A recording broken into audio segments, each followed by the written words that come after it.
এই শাড়িগুলি কিনা রেটে বিক্রি করা হবে।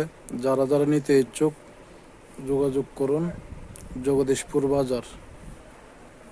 এই যে কিছু গেঞ্জি আছে, ছোট বাচ্চারা ড্রেস আছে, ছোট বাচ্চারা গেঞ্জি আছে কলারওয়ালা।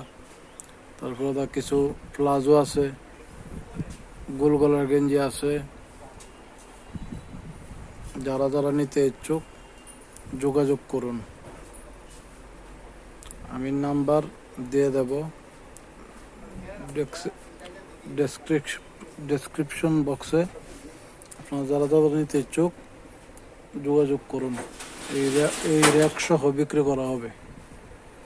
কিছু ড্রেস আছে, ড্রেস সহ র্যাক সহ বিক্রি করা হবে। নতুন খালি র্যাক বানানো হয়েছে। যারা যারা নিতে ইচ্ছুক যোগাযোগ করুন।